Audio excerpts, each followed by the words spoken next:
Buenos días, buenos tardes, mga amigos, mga amigas, mga kompanyeros, kompanyeras. Magandang araw po sa inyong lahat. Ito pong muli ang inyong lingkod, Attorney Rene Bueno.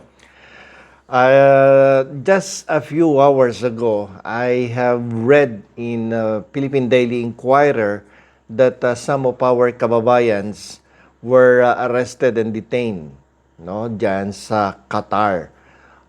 Dahil sila po ay nag-conduct ng political demonstrations. So, nakakaawa naman yung mga kababayan natin. Siguro may mga grievances sila. Hindi din natin sigurado pa kung ito ay may kinalaman doon sa dating presidente ng ating bansa o ito ay tungkol sa kanilang mga grievances about their employment status, mga non-payment of wages or delay of payment of wages or non-payment of the benefits as provided for in their employment contract.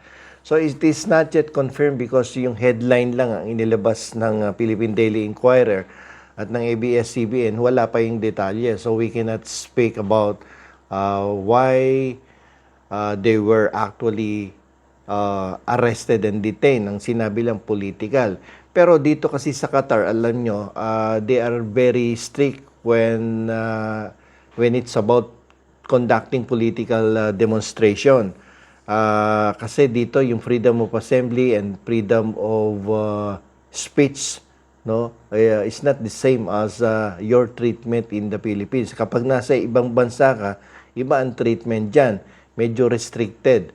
No, they do not favor non-citizens conducting political demonstrations at wala sa kanila yung freedom of assembly, freedom of expression.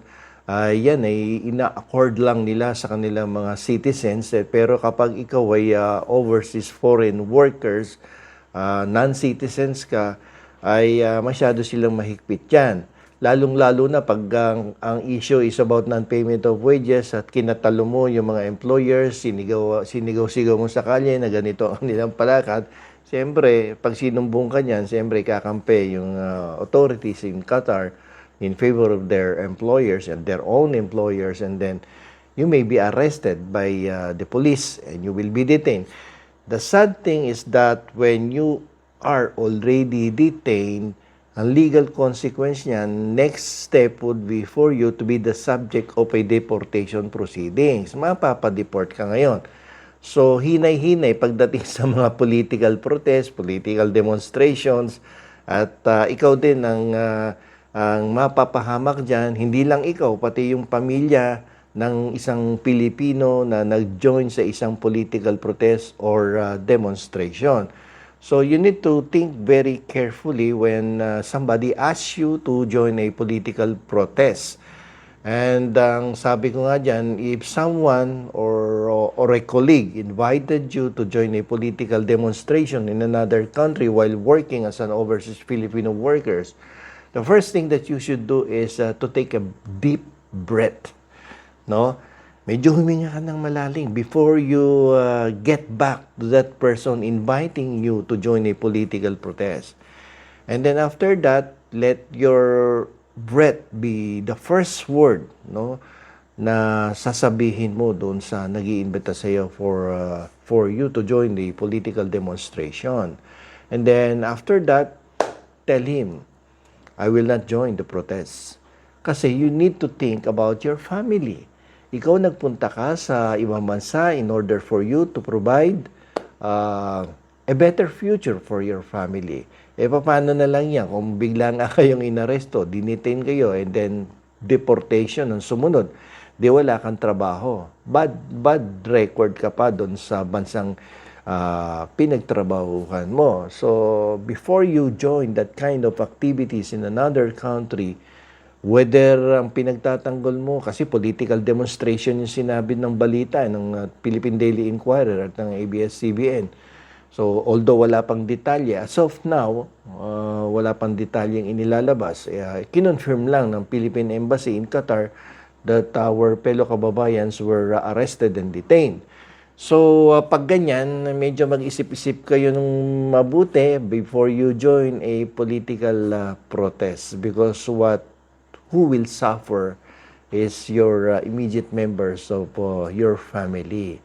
So, wag mo niyong masyadong pinagtatanggol yung mga politiko na hindi naman kayo kilala ng personal. At di bali sana kung talagang mga bayaning maituturing, yung mga politiko na yan na nagyayaya sa inyo at ipagtanggol nyo ang kanilang ipinaglalaban. Hindi natin alam kung pinaglalaban nga niyan talaga yung karapatan natin. Baka ang pinaglalaban niyan, yung sarili lang nilang bulsa at sarili na lang political plans, no, dito sa Pilipinas. So hinay-hinay ng konti at medyo mahigpit ang ibang bansa, lalo na dyan sa bandang United Arab Emirates. Grabe dyan, mga sobrang higpit nila dyan pagdating sa freedom of expression, freedom of assembly, freedom of speech. Hindi basta-basta dyan. It is not the same as in the Philippines, where every Filipino is being accorded with their constitutional right to freedom of assembly, freedom of speech, freedom of expression. For as long as you will not abuse these constitutional rights of yours, ay libreng-libre ka. Kung gusto mo, magdamag at maghapon ka dyan, magsalita na magsalita, kung anong gusto mong sabihin. No? For as long as you will not abuse this right, then you have the freedom. No? Gusto mo, magtumbling ka maghapon dyan sa EDSA. No? But for as long as you will not abuse your right, pwede yan. Pero not in the case of someone working in another country, particularly katulad ng bansang Qatar o ng Saudi Arabia o ng Bahrain, ng Dubai, mahigpit dyan. So, hindi kayo uubra dyan. So, after the arrest, detention, and then there will be deportation, no, by the legal authorities in that country. So sa Netherlands nga, mayroon din mga nagrarally, mga Pilipino doon. I'm not just aware kung ano ang kanilang rule doon pagdating sa mga political demonstration, but you need to be very careful also. At baka mamaya, pag umabuso ka, nakakasigaw doon at nakakahiyaw at na kung ano-ano pinagsasasabi mo, katulad din ng ating saligang batas dito, pag medyo nagkaroon na ng abuso, abay pipigilan ka na ng gobyerno. Kasi kung magkakaroon ng paghihinala na ikaw ay nagyayayana ng kaguluhan sa iyong mga kababayan at sa ibang tao, ay pwedeng patigilin ka at you may be subject of an arrest if ever, no, na napatunayan at nakakita ng ebidensya na ikaw ay naghahamon na ng kaguluhan sa isang lugar na kung saan ikaw ay nagko-conduct ng isang protesta. So, medyo sa ating mga kababayan, mag-ingat-ingat kayo pag nasa ibang bansa dahil hindi natin teritoryo yan. At mahirap mapadeport. At ang nakasalalay dito ay yung kinabukasan nyo, kinabukasan ng inyong pamilya, at yung opportunity to work in another country. So, ako, yan ang bilin ko sa mga nagiging kliyente ko who are migrating to another country like Canada, Spain, Germany, and in the United States. Sinasabihan ko talaga na magpapakabait kayo at huwag kayong magsasasali sa mga ganyang klaseng organisasyon na nag-hold ng demonstrations, lalo na kung political in character yung inyong assembly na yan, o yung inyong rally. Ayun, so aside from that, yung another topic natin ngayon, since it is actually Saturday now, and madaling araw ng Sabado, and this is the second day of the election campaign period for local candidates. So for the local candidates kasi naman, sila po ay merong 45 dias, 45 days to have this campaign. No, pwede mag house to house, mag motorcade, at upang ipakilala ang kanilang mga sarili at ipromote ang kanilang mga programang inaakala nilang makakabuti sa ating mga kababayan. So, may mga restrictions din sila kapag sila ay nangangampanya during this 45 campaign period. Yan subject to restrictions pagdating sa mga ginagastos ng ating mga kandidato. Sa mga kandidatong lokal na merong partidong kinasasapian, Sila po ay allowed lamang na gumastos ng 3 piso sa bawat ulo o sa bawat botante na kanilang nasasakupan. So, 3 piso lang ang pwedeng gastusin. Sa mga independent candidates naman na dumeklara sa COMELEC na ako'y walang partido, ay 5 piso ang pwedeng gastusin sa bawat botante ng kanilang bayan. So, kung kukumpitin mo naman talaga at makikita mo itong mga kandidato na paikot-ikot sa inyong bayan, ay parang hindi justified na talaga bang 3 piso lamang, lalo na yung may mga partido. Sapagkat minsan nakikita mo nang babato ng t-shirt, ng ballpen, ng cap, no, ng kung ano-ano, yung mga bandage dito sa braso, at kung ano-ano pang mga campaign, no, propaganda. At mukhang lumalabas na talaga lumalagpas sila do sa 3 piso. At alam nyo, merong kaso nung araw, no, sa lalawigan ng Laguna na kung saan ang isang kandidato sa pagka-gobernur o doon nanalo siya, pero napatunayan na siya ay nagkaroon ng overspending sa kanyang pangangampanya during the election campaign period. Ang nangyari dito sa kandidato na to na nakaupong gobernur sa sa lalawigan ng Laguna ay dinisqualify ng COMELEC at inaffirm ng ating Korte Suprema. At dumating sa punto na siya po ay tinanggal sa pagkagobernador at na-disqualify nga siya. At dahil doon, nawala na yung opportunity niya, nasira na yung career niya. Yan po ay yung dating artista, ang artistang si Ejercito, na dating mayor, naging governor ng lalawigan ng Laguna. So sa mga kandidato, lalong-lalo na ngayon, maraming gumagamit ng social media platforms katulad ng Facebook, ng Instagram, ng YouTube, no?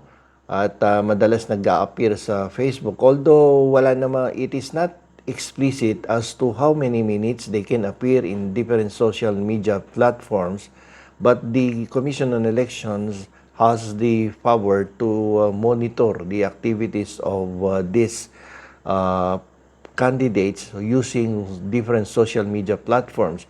Tinitingnan dyan kung nagsasalita sila na habang nag-i-speech, yung speech ay lumalabas na hate speech yan. Yung bang nagmumura na nagmumura at malalaswa na yung mga sinasabi at paninira sa kanyang kapwa kandidato. Yan po ay pinagbabawal ng Commission on Elections. At yung mga paninira sa ibang tao na kandidato rin, no, yan po ay mapaparusahan at pwedeng matanggal sa bilang isang opisyal na kandidato. At the candidate may also face some criminal liabilities because kung maninira ka, nagkaroon ng hate speech, nanira ka ng kapwa-kandidato na below the belt na, that will be treated under the Cybercrime Prevention Act of 2012. At yan, hindi lang disqualification ng makukuha ng kandidato, kundi pwede din siyang magkaroon ng criminal liability under the Cybercrime Prevention Act. At kung siya naman ay nagkaroon ng overspending, no, sa pangangampanya, at lagpas-lagpas ang amount na kanyang ginastos sa fixed by law na amount na dapat mo lang gastusin, yung sinabi natin kanina. So kung 3 piso, 3 piso lamang ang pwedeng gastusin kapag ikaw ay belonging to one political party, 5 pesos if you are a candidate, an independent candidate. And if there will be overspending, no, you will be held liable under the Fair Elections Act. At you may also be disqualified and you may face some other legal liabilities. So, dalawa yan. Cybercrime Prevention Act of 2012, pwede ka din maging liable kung nagkaroon ng overspending sa Fair Election Act. At marami pang iba. So, sa Facebook, yung iba kasi nagpapalusot dyan, kukuha ng influencer, no? Kunyari, pabati-bati lang, no? Pero ano yan may a certain number of hours, may regulated ang time yan, yung pag-appear mo. Kasi parang it is almost like equivalent to the advertisement na nilalabas sa TV, sa radyo, yung social media, ganun din. So, if you will magkakaroon ka ng overexposure dyan sa social media, which is treated as almost the same as television and radio, magkakaroon ka ng liability under the Fair Elections Act. di ba? So another resolutions promulgated or released by the Commission on Elections. So isa pa, pag tayo ay bumoboto ay ito word of advice lang sa mga sa mga ating mga botante. Word of advice na sana pag pumili kayo ng kandidato, tingnan niyo po yung credentials. Huwag lang dahil sa sila ay sikat at madalas niyong nakikita sa television at madalas na sa social media din at nagpapatawa at magaling sumayaw, ay wag po yun ang inyong gawing batayan. Kumuha po kayo ng mga kandidato, lalong-lalo na kung ito ay kandidato para sa Senado, kandidato para sa Kongreso, na ang mga pangunahing obligasyon ay gumawa ng batas, no? Ay piliin nyo yung magagaling talaga. Huwag nyo pong pipiliin yung dahil sikat lang siya, mahusay sa magsaya, mahusay siyang kumanta, at namimigay ng pera, no? Kung ano-ano pinamimigay sa tao, ang dami-daming ayuda, gumagapang, nag-house to house, at may bit-bit na supot, o ng kung mga ano-anong pinamimigay sa inyo. Wag po kayong pipili ng mga ganyang klaseng kandidato sapagkat at the end of the day, babawiin sa inyo ang kanilang ginastos, ang kanilang mga ipinamigay sa inyo. At number one criteria nyo dapat yung kapag ang kandidato ay sobra-sobrang gumastos, namimigay ng pera, namimigay ng ayuda, namimigay ng araw-araw yata, namimigay ng undox, ng kung ano-anong pagkain, ng ice cream, ng halo-halo. Huwag pong ganong klaseng kandidato ang inyong iboboto. Ang piliin ninyo kahit hindi namimigay pero maganda ang credentials at mayroong magandang plataforma de gobyerno at sa tingin ninyo ay gagawa talaga ng mabuti para sa kapakanan ng ating mga kababayan, yun po ang piliin ninyong uri ng mga kandidato. Sapagkat at the end of the day, kapag nakapili tayo ng kandidato, pag local candidate siya, biruin mo 3 taon tayong magsasuffer if ever nagkamali ka ng pinili mong kandidato dahil nabigyan ka lang ng 1,000, 2,000 at mga ayuda, mga pagkain. Pinili mo siya pero pag upo na, mangungurakot yan. At hindi mo pinili yung isang kandidato na napakaganda ng credentials, na alam mong magaling, matalino at malawak ang karanasan sa corporate world. Tapos ang pinili mo yung wala namang naging karanasan at simula't simula ay nandoon na sa barangay yan at talagang hindi na nag-aral, no? Nagpolitiko, kinarir na yung pagiging politiko. Ay piliin mo yung medyo maganda-ganda yung credentials, no? Na talaga namang kapag iniluklok mo diyan sa munisipyo o sa kongreso ay talaga namang may ibubuga at may ipakikitang galing upang makapaglingkod ng mahusay at makakapaglingkod ng buong tapat, no, sa ating bayan.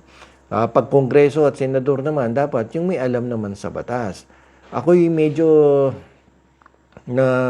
nalulungkot sapagkat nakita ko yung social weather station survey the other day na kung saan halos lahat ng abogado na kandidato ay nalaglag do sa top 12. At ang nanguna do sa top 12 ay artista, magaling sumayaw, dating involved sa sports, at yung isa naman, ewan ko, ang hirap. Minsan nakakasama ng loob, hindi yung mga kandidato na, yung mga botante. Kasi ang pinipili ninyong mga kandidato, kaya nagkakaganito ang bayan natin. Yung mga kandidatong wala namang naiintindihan doon sa posisyon na ipinagkakatiwala ninyo sa kanila. Kung ikaw ay isang mambabatas, kandidato kang senador, kandidato kang kongresista, yan ay gagawa ng batas. Pero ang binoboto mo, hindi man lang nakatapos ng high school. O kung nakatapos man ng high school or college, nagbumili lang yata ng diploma yan sa kung saan-saang eskwelahan. Parang lang mapalabas doon sa kanyang plataforma de gobyerno at sa kanyang flyers or leaflet na ay graduate yan sa ganitong eskwelahan. Pero the truth of the matter is that hindi naman nag-aral yan dahil may connection na nakabili ng diploma. Marami kasing universities nung araw na nakakabili nung araw dyan sa recto. bibili ng diploma. Papakita may nakatapos ng pag-aaral. So, sana, piliin nating mabuti kung sino ating kandidatong iluluklok sa mga posisyon sa ating pamahalaan at siguraduhin natin na sila ay magaling at kayang gampanan ng mga tungkulin na ating ipinagkatiwala sa kanila. At ako'y nangihinayang doon nga sa SWS survey na kung saan yung mga abogadong magagaling at may napatunayan na sa paglilingkod sa ating bayan ay nangungulelat at wala doon sa Magic Circle, wala doon sa Magic 12. Babanggitin ko na, hindi ko sila kinakampanya. I do not want to campaign to any candidate for senator, for congressman, even sa local candidates. But I would mention kasi nangihinayang ako. Kasi ang pumapasok yung mga hindi karapat-dapat Nawawala sa Magic 12 si Abby Binay, abogada. Ang lawak na karanasan sa local governance. Wala namang record of corruption. No? Pero wala doon sa survey. Pangalawa yung Benahar Abalos, magkapit-bahay pa itong dalawa. Ito, Makati, Mandaluyong. Parehong wala sa Magic 12. Pareho pang abogado. No? Pareho pang matagal na sa serbisyo pagdating sa pamamahala sa lokal na gobyerno. At walang bahid ng korupsyon ng mga pangalan. Ando doon sa labas ng Magic 12. Wala doon. Tapos isa pang abogado na nawawala, yung Kiko Pangilinan. Number 13, number 14 din. Wala doon sa Magic 12. Ito yung mga kailangan natin sa Senado, yung mga abogadong marurunong gumawa ng batas. Meron pang isang magaling, galing na Ateneo, yung lawyer din, labor lawyer, si Luke Espiritu. Wala din doon sa Magic 12. Tinalo ng mga hindi nakapag-aral o hindi nakagraduate sa kolehiyo. Sino pa ba nawawala doon? Ito pa, yung isa. Si Tol, number 19 sa survey, yung number 18 sa survey, si Tol Tolentino, abogado, may Master of Laws yan. No? Hindi sa Pilipinas, sa abroad. Naging mayor ng Tagaytay City. No? Magaling na abogado to. So, nawawala din doon sa Magic 12. Biruin mo, 4 na ba? O 5 na yung binanggit ko na mga abogado na magagaling. Pero hindi lumalabas sa survey. May problema sa mga botante. May problema sa mga botante. Kung kaya't nagkakaproblema din tuloy tayo pag sila ang nailuklok na ninyo. No? Yung mga taong kandidato na hindi naman karapat dapat na maglingkod sa ating bayan. May bahid ng korupsyon, hindi masyadong aral, no? At walang performance. Pero yung mga may yung mga may performance nawawala sa Magic 12. Madami pa marami pang nawawala doon sa Magic 12 na magagaling may proven integrity.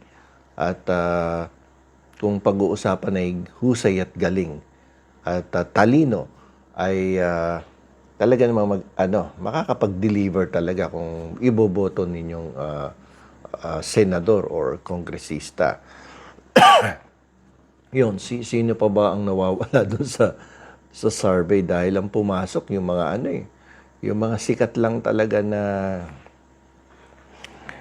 hindi mo maikukumpara doon sa credentials ng nawawala sa survey na yung iba dati na ding senador, yung iba ba pasok pa lamang pero ang gaganda ng credentials na talaga naman pag ipinasok mo sa Senado, talaga naman makakapag-deliver ng kanilang trabaho.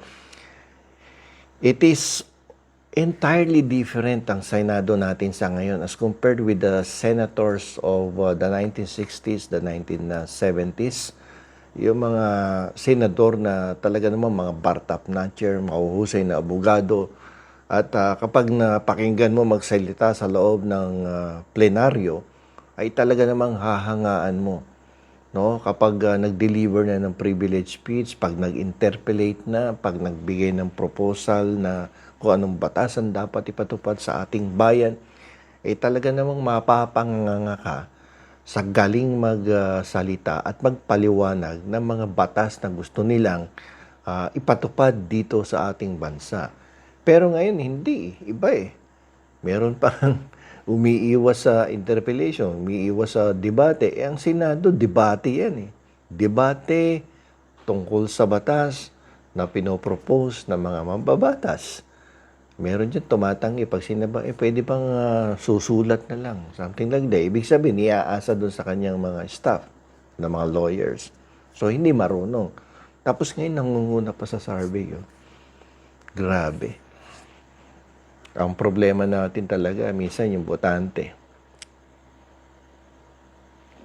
Nabigyan lang ng magkano, nabigyan lang ng ayuda. Tanggapin nyo yung ayuda, tanggapin nyo yung inaabot sa inyo. Pero ang iboto nyo, yung magagaling at mahuhusay. At na hindi naman malagay sa alanganin ang katayuan ng ating ekonomiya, no, upang gumanda ang katayuan ng ating pamumuhay. So, wag basta boboto ng sikat at inabutan kayo. Pag inaabutan kayo, okay lang, pera naman natin yan, kuhanin mo. Pero ang iboto mo, yung napag-aralan mo talaga na ito magaling to, magiging magaling na senador to. Bakit?